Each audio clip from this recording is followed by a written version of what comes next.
Moby Dick एक नौजवान मल्लाह ईशमील की कहानी है जो समंदर के सफर का शौक रखता है।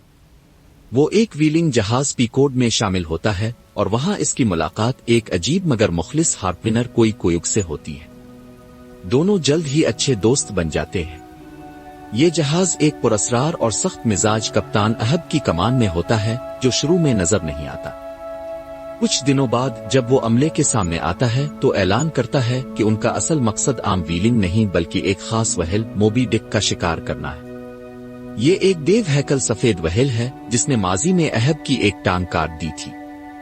अहब इसी व्हेल से इंतकाम लेने के लिए बेकरार है और अपने अमले को भी इस मिशन के लिए तैयार कर लेता है। नूलाइन जहाज के अफसरान स्टार बिक स्टब और फलासक अहब के जुनून को देखकर फिक्रमंद हो जाते हैं। खास तौर पर स्टार बिक जो एक मजहबी और हकीकत पसंद शख्स है, अहब को इंतकाम की आग में जलने से रोकने की कोशिश करता है मगर अहब किसी की नहीं सुनता। जहाज मुख्तलिफ व्हीलों का शिकार करता रहता है लेकिन अहब की नजरें सिर्फ मोबी डिक पर होती है। कई महीनों के बाद आखिरकार वो इस व्हेल को देखने में कामयाब हो जाते हैं और 3 दिन तक इसका पीछा करते हैं। पहले 2 दिन वो व्हेल को काबू में लाने में नाकाम रहते हैं मगर तीसरे दिन अहब इसे हार्पून मारने में कामयाब हो जाता है।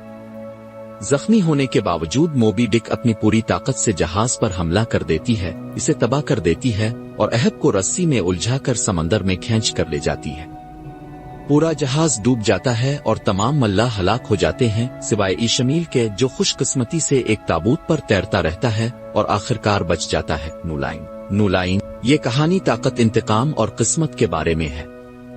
अहब का इंतकाम उसकी अपनी बर्बादी का सबब बनता है जबकि मोबी डिक कुदरत की वो बेरहम ताकत है जिसे इंसान काबू में नहीं ला सकता। कहानी ये भी बताती है कि किस्मत किस तरह इंसान के फैसलों से ज्यादा ताकतवर होती है, जैसे कि ईशमील का जिंदा बच जाना।